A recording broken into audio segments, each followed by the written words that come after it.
आपला ज्ञानेश्वरीचा 14वा अध्याय सुरू आहे.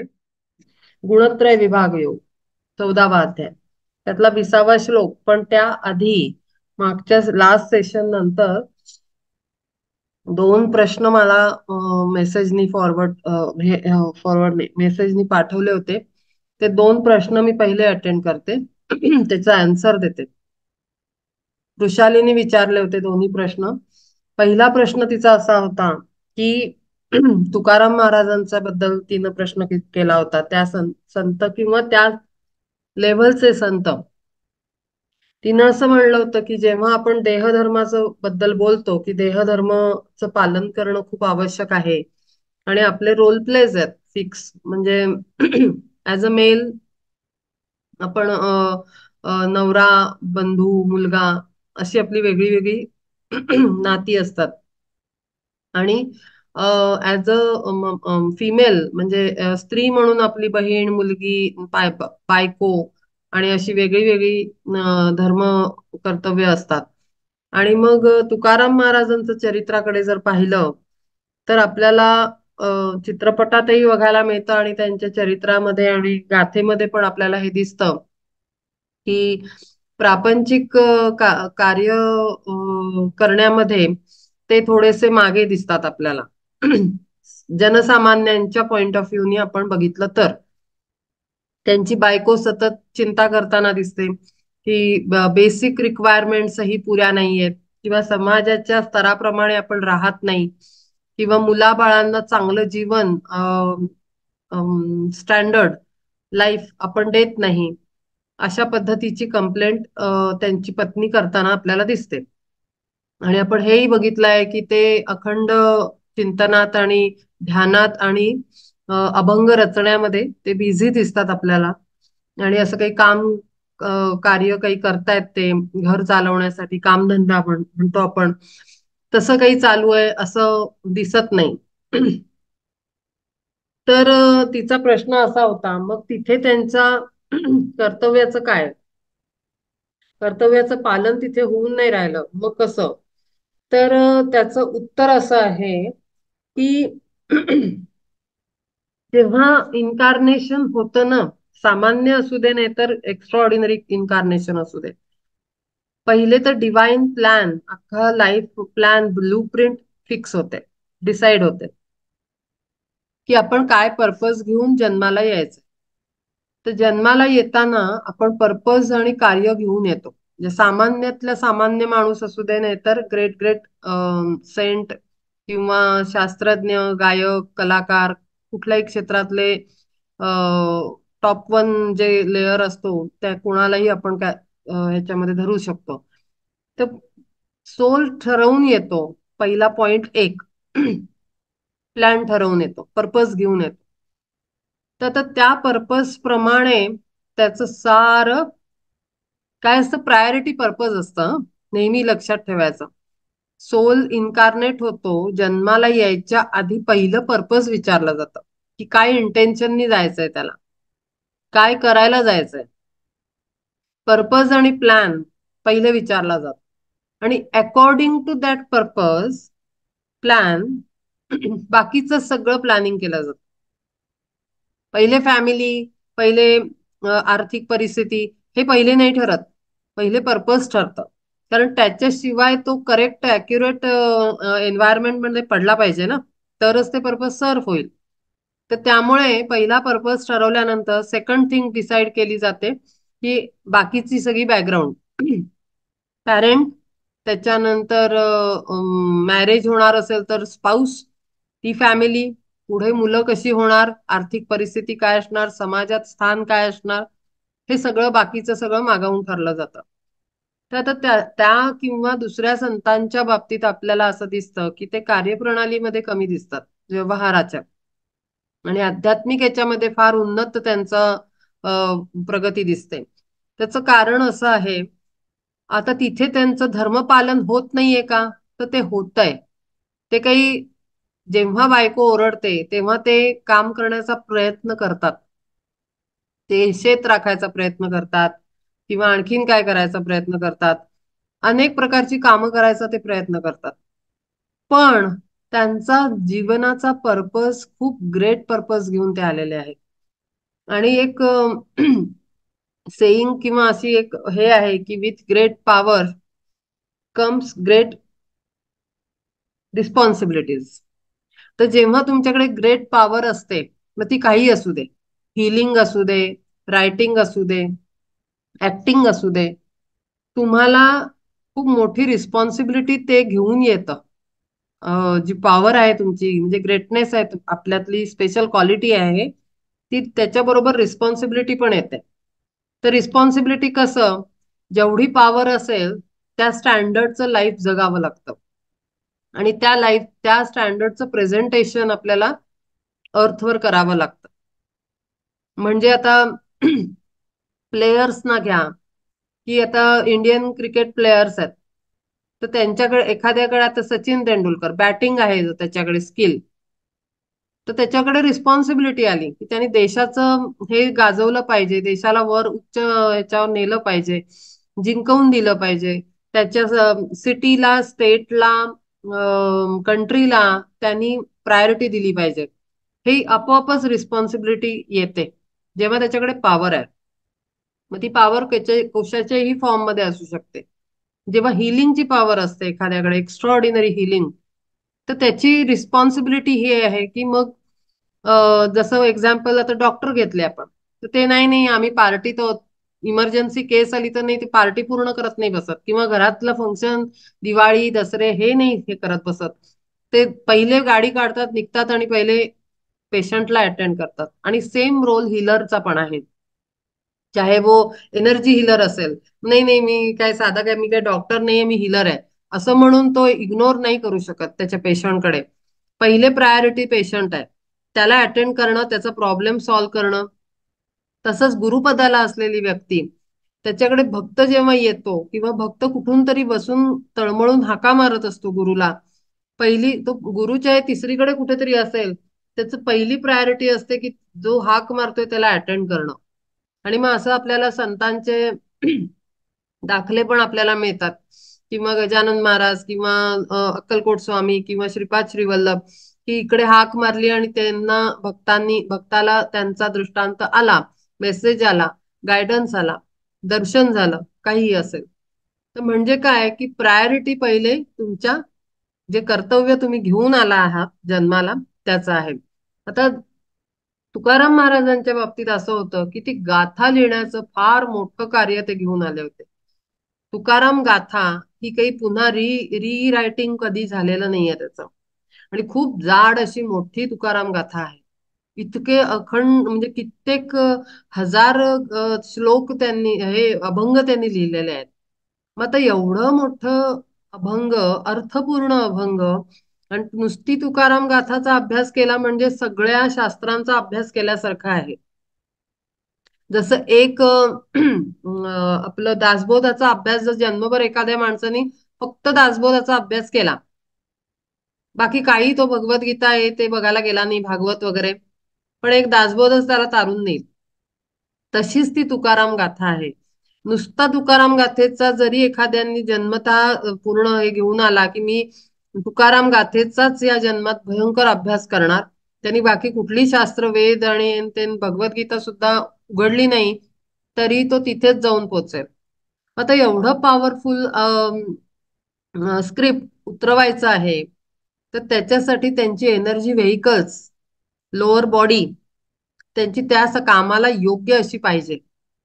म्हणजे काय की मेंटल बॉडी, इमोशनल बॉडी आणि फिजिकल बॉडी, ही तीन व्हेकल्स, पर्सनॅलिटी, लोअर व्हेकल्स, ही ते कार्य करणार आहेत. Because it is a instrument of soul.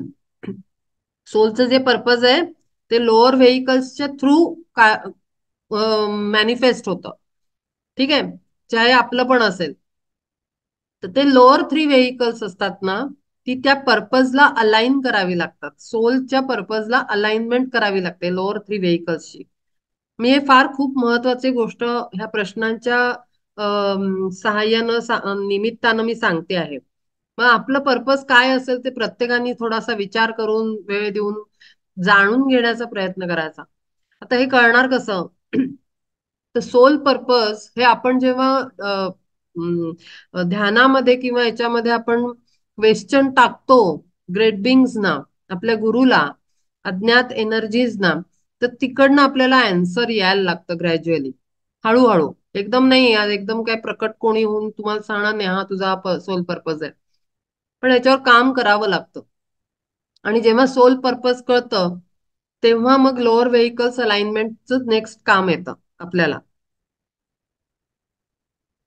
आणि म्हणूनच प्लेयरला पण, हा, बॉलरचं स्किल आहे म्हणून काय नुसतं घरात बसवून ठेवत नाहीत. लगेच त्याला तसं टीचर ट्रेनर बघतात, लगेच त्या स्कूलला घालणार, लगेच ट्रेनिंग स्टार्ट होणार.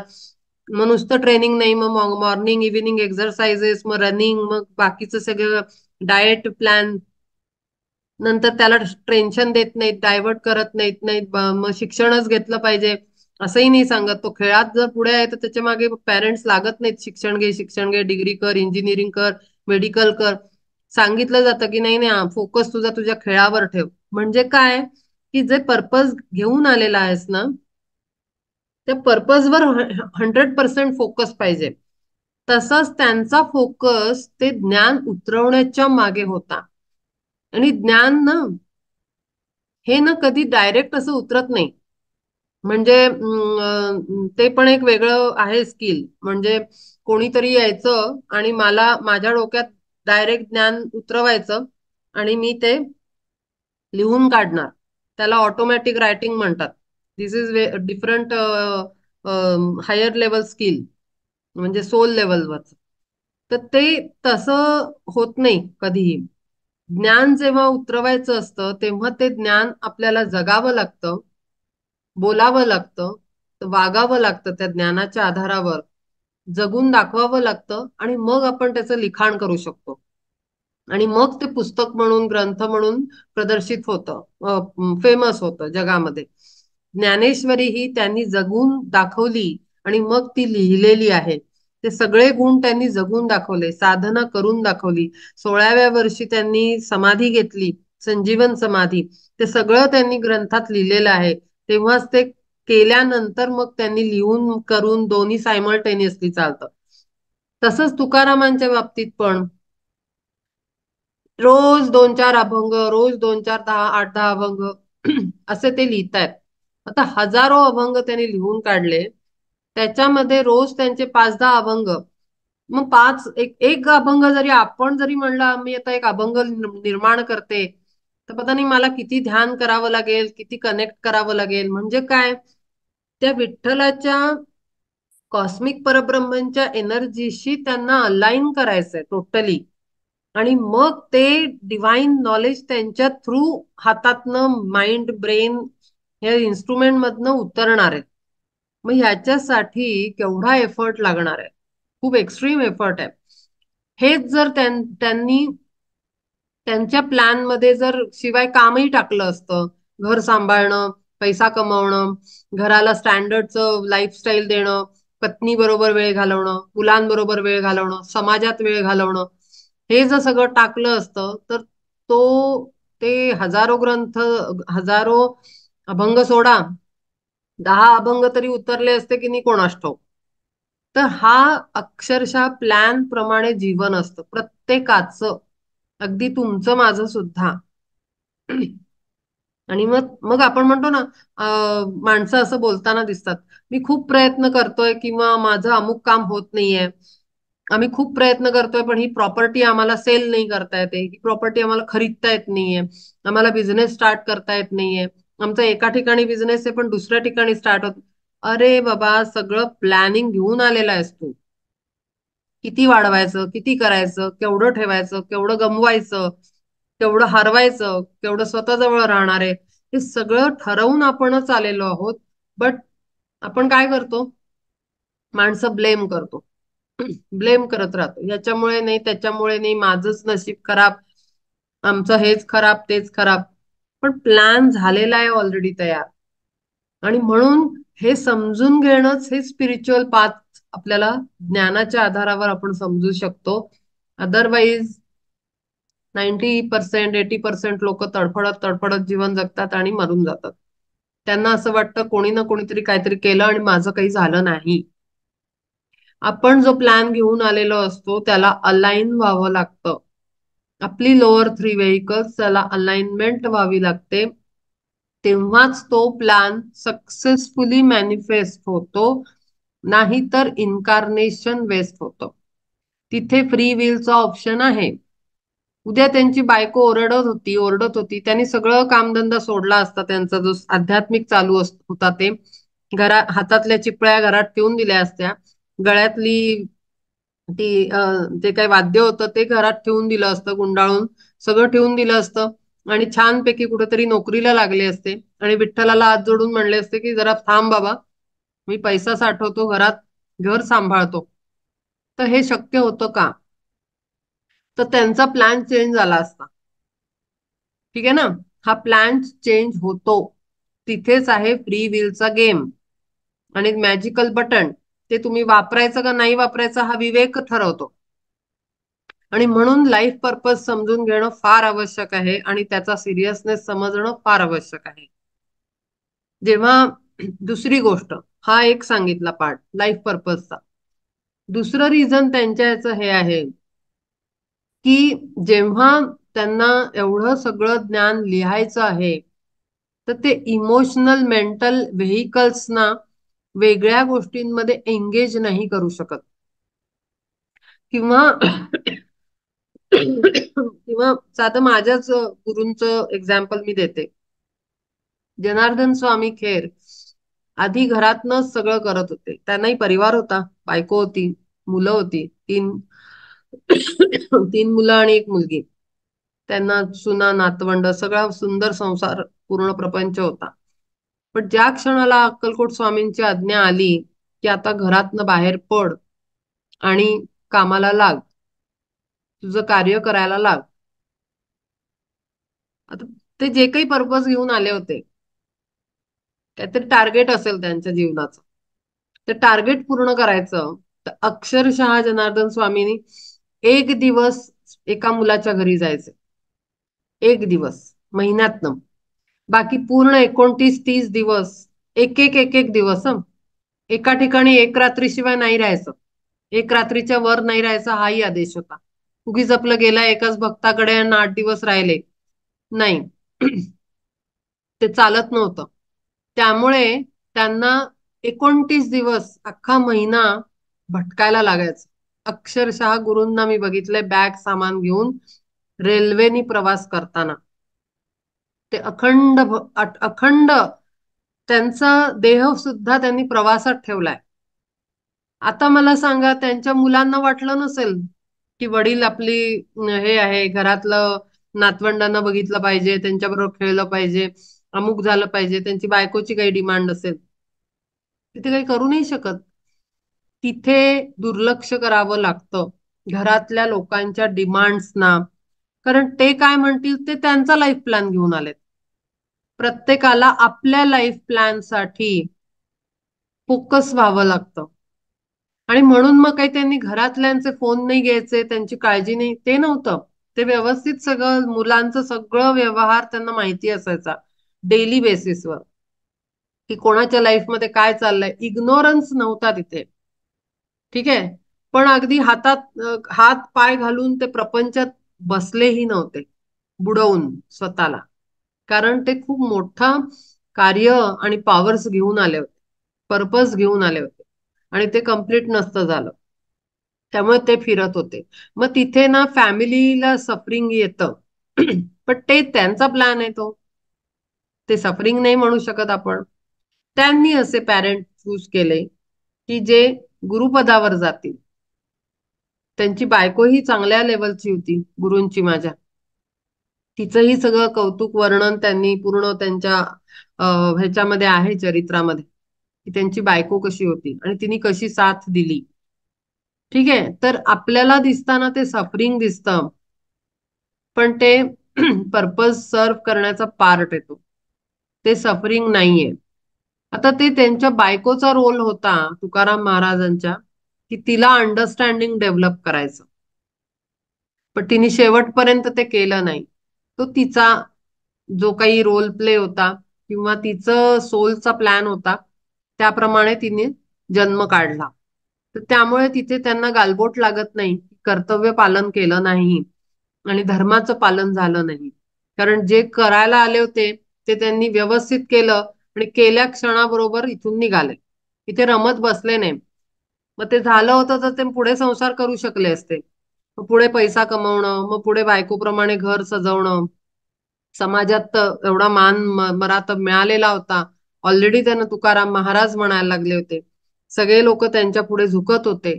मग तर ते कंटिन्यू केलं असतं त्यांनी, की चला माझं काम पूर्ण झालं, आता मी काय फॅमिली काय म्हणते त्याच्याप्रमाणे पूर्ण करतो. नाही, ते निघून गेले. आणि मोठे लोक जेव्हा महान कार्य घेऊन येतात ते नंतर रमत बसत नाहीत.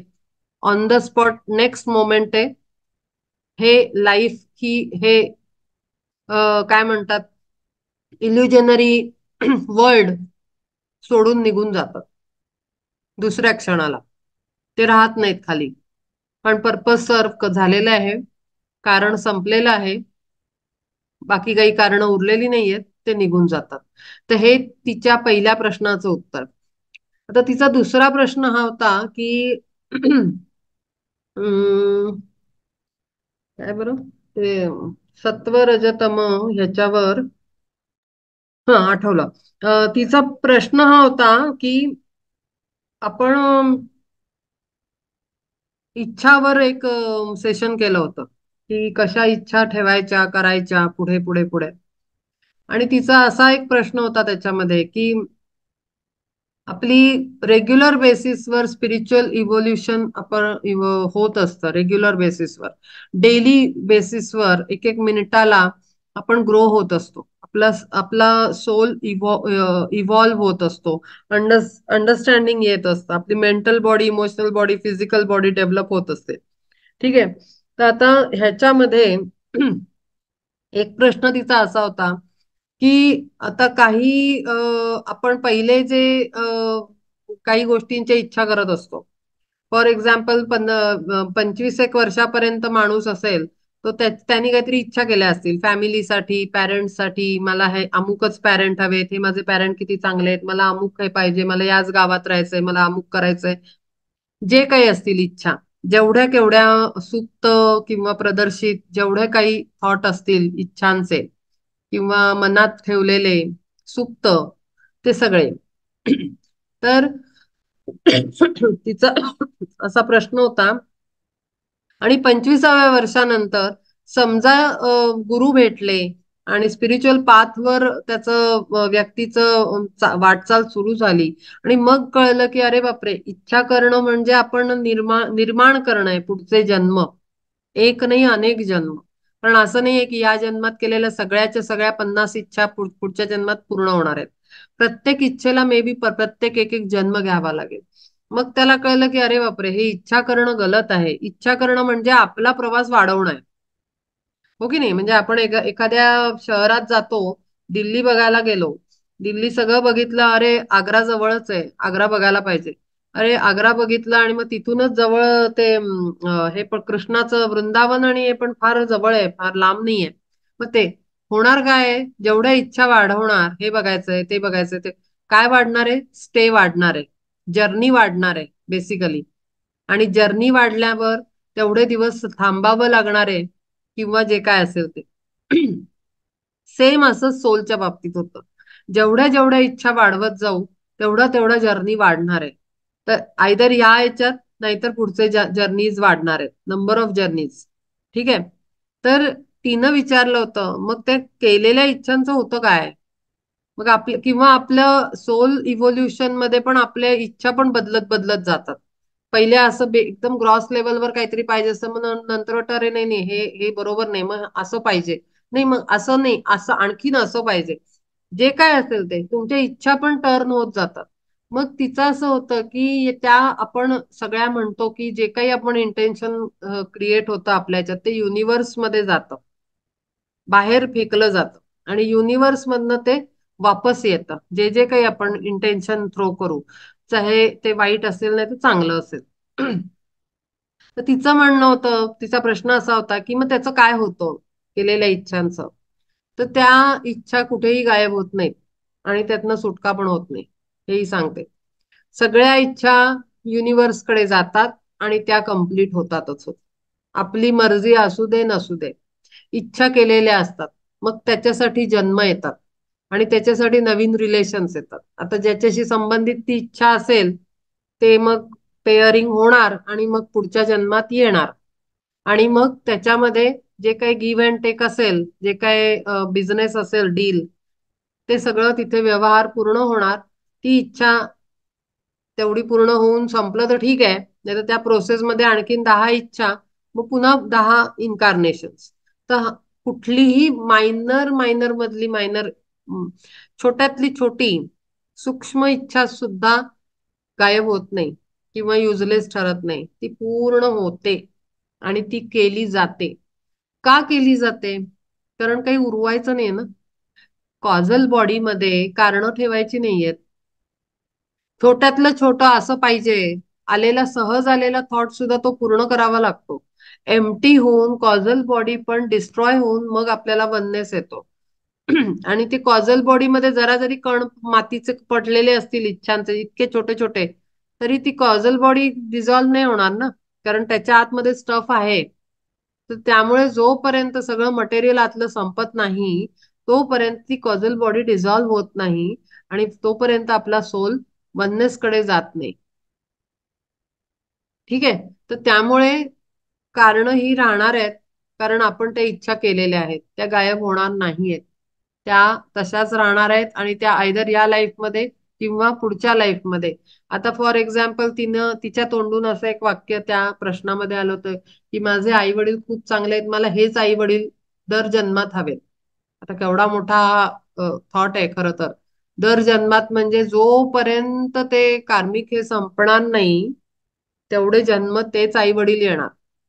आणि ते सांगू नाही शकत किती जन्म आणि काय होईल पुढे. तर त्यामुळे फार विचार करूनच इच्छा निर्माण केल्या पाहिजेत. आणि मग आपण म्हणू बापरे, मग असं असेल तर कसं, तर ते त्याची काही चिंता करायची कारण नाही आहेत. कारण हा सगळा सोलचा जर्नी खूप लांबचा आहे, खूप मोठा आहे, खूप लंबा आहे. आणि त्याची काळजी ना तो परमात्मा व्यवस्थित घेत असतो. ते बरोबर आपल्याला आपला टाइम आला की बरोबर सगळ्या गोष्टी जुळून येतात आणि आत्म्यालाही अशा बुद्धी म्हणा, विचार म्हणा सुचतात की तो आटप्त घेतो प्रवास आणि बरोबर त्याचा दी एंड कडे तो सही सालामतरित्या पोहोचतो. त्यामुळे आपण कसल्याही चिंता आणि टेन्शन घ्यायचं काही कारण नाही. फक्त रेग्युलेशन आपल्या थॉट, स्पीच, ऍक्शनवर आणणं विवेकाने खूप जास्त गरजेचं आहे. त्यामुळे ते इच्छांचं तर निकाल लागणार आहे आणि तो काही सुटणार नाहीये. त्या काही युनिव्हर्स मध्ये एमटी अशा फिरणार नाहीये. तर हा तिचा दुसरा प्रश्न होता. आणि आणखीन मला वाटतं काहीतरी विचारलं होतं. ज्ञानाचे माहेर जाहला म्हणून जाणे तो निर्गुण आणि कजे, सरितेसी जैसे येई सिंधूपण मिळताची जाण सागराते, तैसी माझी सत्ता पावे तो साचार काय सांगू फार धनंजया, फांदीवरी रागू राहिला बैसोन नलिके वरोन उठोनिया, तैसी देहा हंता सर्वथा सांडोन राहे तो जडोन सोहम ब्रह्मी, फांदीवरी रागू राहिला बैसोन नलिके वरोन उठोनिया, तैसी देहा हंता सर्वथा सांडोन राहे तो जडोन सोहम ब्रह्मी. देहाची हे सोडली त्यांनी, देहावरचा अहंकार सोडून परब्रह्मावर मीच तो आहे, सोहम, मीच तो आहे, ह्या अनुसंधानावर तो कनेक्ट झाला किंवा त्याच्यावर स्थिर झाला, असं त्यांनी इथे म्हटलेलं आहे.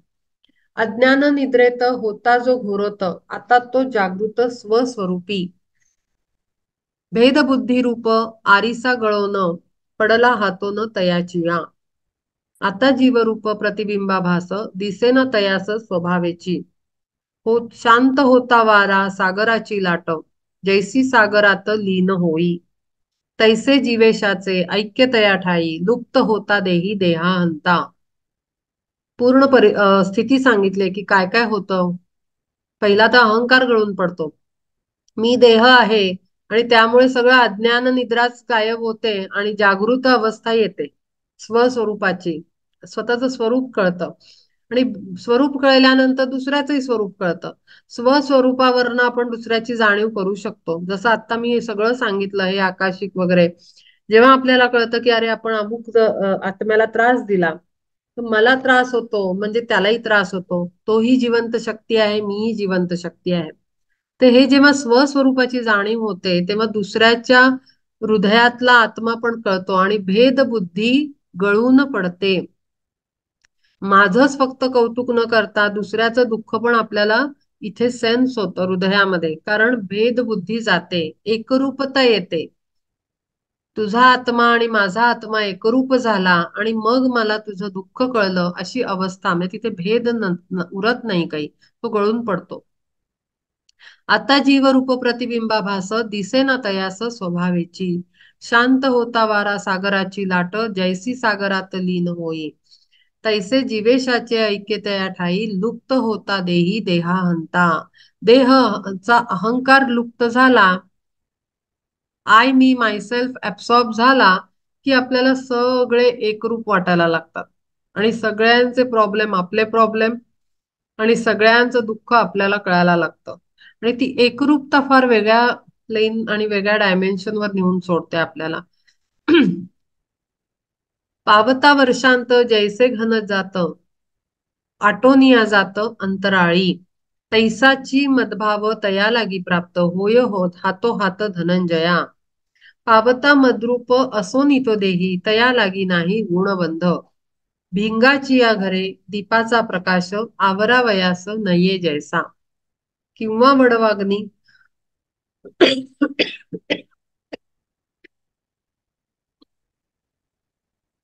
किंवा वडवाग्नी सागरी असोन, जायना विझोन जळे जैसा.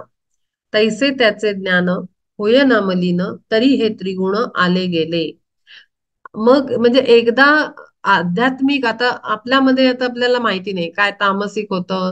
काही लोक नॉनव्हेज खात असतात, मग पुढे आध्यात्मिक अवस्था. जसं तिचा प्रश्न होता की काही काळानंतर आपल्याला ज्ञान मिळतं, आपला पाथ बदलतो, आपला नवीन पंथाला लागतो आपण.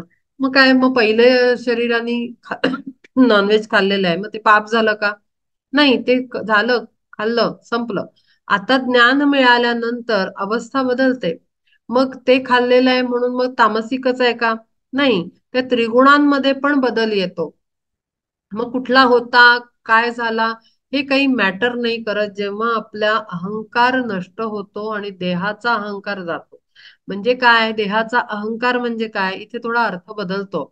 देहाचा अहंकार म्हणजे मी लीना आहे, मला हे आवडत, हे नाहीये. आता इथे अर्थाप्रमाणे, आपल्या जर्नी प्रमाणे इथे अर्थही ऍडव्हान्स झाले. 14व्या अध्यायापर्यंत येऊन पोहोचतो तेव्हा. देहाहंता जाणं म्हणजे काय, देहाचा अहंकार जाणं म्हणजे काय, मुळात मी लोअर व्हेइकल्स आहे हे विसरणं. मी 3 लोअर व्हेइकल्स नाही, मी ती कॅरी करतोय, मी त्याच्यातनं प्रवास करतो आहे. मी पर्सनॅलिटी नाहीये, I am the soul. I am not personality. मी ती पर्सनॅलिटी नाही आहे लीना म्हणून, मी आत्मा आहे. आणि ही 3 व्हेइकल्स मी वापरतीये माझ्या जर्नीसाठी. हा आहे देहाहंता गळून पडणं चा अर्थ आहे इथे. जेव्हा मला कळतं ना की अरे मी आत्मस्वरूपात आहे, माझा प्रेझेन्सच मॅटर नाही करत आहे, एव्हरीथिंग इज इल्युजन, हे सगळा भास आहे, भासकारक आहे, मी जे आतमध्ये आहे त्याच्याप्रमाणे ही दुनिया प्रोजेक्शन आहे, हे सगळं आत्म्याचं प्रोजेक्शन आहे. लोअर 3 व्हेइकल्स आहे, कळतंय का, प्रोजेक्ट केलेला आहे आत्म्यानी स्वतःला व्हेइकल फॉर्म मध्ये. म्हणून ते महत्वाचं नाही आहे इथे. अर्थ फार सिरियस ऍडव्हान्स लेवलवर जातो. देह अहंकार म्हणजे आय मी मायसेल्फचा लोअर लेवलचा मिनिंग नाही होत इथे, तो पहिले सांगून दिला होता. आता इथे अर्थ हा येतो की मी आत्मा आहे आणि ही पर्सनॅलिटी आहे, हे माझं वाहन आहे, हे माझं पूर्ण स्वरूप नाही.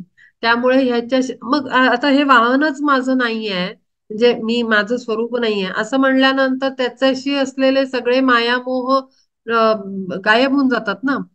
सगळं सगळं दुनियाच गायब होते. तर त्यांनी जो पसारा मांडलेला आहे व्यक्तिमत्वानी, लीना या व्यक्तिमत्वानी जो काही पसारा मांडला असेल इथे जन्माला येऊन, तो सगळाच विलुप्त होताना दिसतो ग्रॅज्युअली.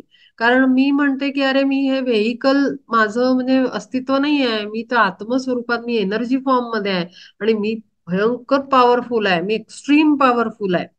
मला पाहिजे ते मॅनिफेस्ट करू शकते मी एनर्जी लेवलवर. मला या देहावर लिमिटेशन मध्ये राहायची गरज नाही आहे. हे फक्त मला इव्होल्युशन प्रोसेस साठी मला व्हेइकल हवं होतं आणि म्हणून मी हे धारण केलेलं आहे. मला काहीतरी मीडियम पाहिजे आणि म्हणून मी हे व्हेइकल घेतलेलं आहे. हे जेव्हा कळतं ना तेव्हा सगळं चित्र पालटून जातं आपल्या अवतीभोवतीचं.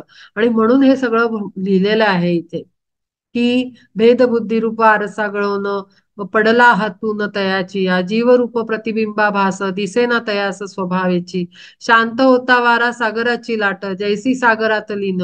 लाट सागरातच आहे पण तिचं लाटेपण, तिचं मी लाट आहे हे तिचं वेगळं अस्तित्वच नष्ट झालंय, ती सागरात एकरूप झालीय. आणि जेव्हा मी आत्मा म्हणून स्वतःला बघते तेव्हा मी पटकन परब्रह्मात एकरूप होऊ शकते. पण मी जेव्हा लीना म्हणून बघीन तेव्हा मला वाटेल अरे बापरे, तो तिथे, मी इथे, माझं हे असं, माझं हे तसं, माझी परिस्थिती अशी, माझी माणसं अशी. हे सगळं माझं माझं माझं मी जेव्हा शरीरात राहून मी स्वतःला बघेन तेव्हा ते चित्र इल्युजन म्हटलेलं आहे म्हणून त्याला. आणि ते इल्युजन फॉर्म मध्ये आपल्या समोर मोठं चित्रपट उभा करेल. पण ज्या क्षणाला आपण आत्मा आहे म्हणतो त्या क्षणाला सगळं इल्युजन असं बबल फुटल्याप्रमाणे फुटुक्कन ते चित्र नष्ट होतं. आणि एकरूपता सर्व सृष्टीशी आपल्याला जाणवायला लागते. पावता मद्रूप माझ्याशी एकरूप झाल्यानंतर असोनी तो देही तया लागी नाही गुणबंध. हे गुणांचं मर्यादा फक्त पर्सनॅलिटी पर्यंत आहे. गुणांची मर्यादा पहुंच फक्त लोअर थ्री व्हेइकल्स पर्यंत आहे. मी पुन्हा पुन्हा सांगेन, तामस गुण, रजस गुण, सत्वगुण हे फक्त लोअर थ्री व्हेइकल्स वर कमांड गाजवू शकतात, आत्म्यावर नाही. त्यामुळे मी जेव्हा आत्मस्वरूपात जाते तेव्हा ना मी सात्विक आहे, ना मी राजसिक आहे, ना मी तामसिक आहे. कारण हे सगळं बोललं जात आहे माझ्या तीन व्हेइकल बद्दल आणि मी ते व्हेइकल नाही. मी आत्मा आहे आणि मी निर्गुण आहे. ह्यापर्यंत जेव्हा जातो आपण तेव्हा हे काहीही गुणांचं बंधन आपल्यावर येत नाही.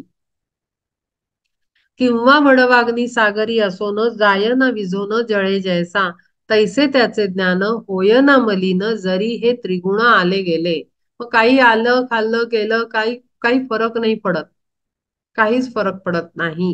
पण त्या स्टेजवर आपण जोपर्यंत जात नाही तोपर्यंत आपल्याला प्रचंड प्रिकॉशन घ्यावी लागते. आपलं गेलं, आपलं लग्नांचं खाल्लं, मुंजींचं जेवण जेवलं, वास्तुशांतीचं जेवलं. मागे पण मी मला वाटतं सांगितलं होतं, आय थिंक मी हे दासबोधात वाचलेलं आहे, आता मला एक्झॅक्ट कशात आठवत नाहीये. पण सभा समारोहाचं जेवण, समारंभाचं जेवण योग्यानी कधीही जेवू नये हे शास्त्रांनी सांगितलेलं आहे. आणि त्यामुळे आपल्याला असं कुठेही दिसत नाही की आपले जे योगी आताचे सोडा, आताच्या बद्दल मी काहीच कमेंट नाही करत आहे, पण आपले पूर्व योगी लोक जे होऊन गेले ते असे उठसूट कुठेही जाऊन खाताना आणि आपल्या पार्टी नाही म्हणणार मी, समारंभ समारोहाला लोकांच्या घरी जाऊन जेवताना दिसत नाहीत, जायचे नाहीत.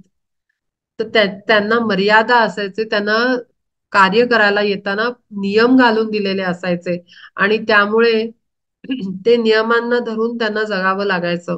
तर हे अन्न चांगलं नसतं, ते अन्नामध्ये अनंत वासना असतात आणि म्हणून ते खायचं नाहीये.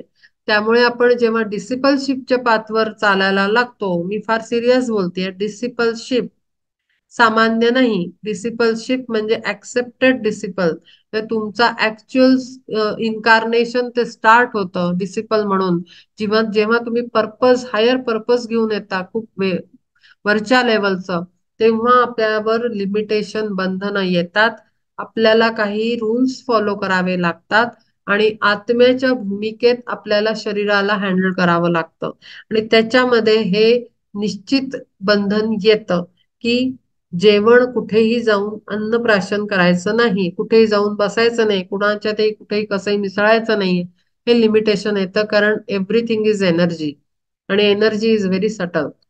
तर ते कंटॅमिनेशन काही सांगू नाही शकत आणि ती फटकन रिझल्ट देते. एनर्जी फार पॉवरफुल आहे, खूप पटकन रिझल्ट देते.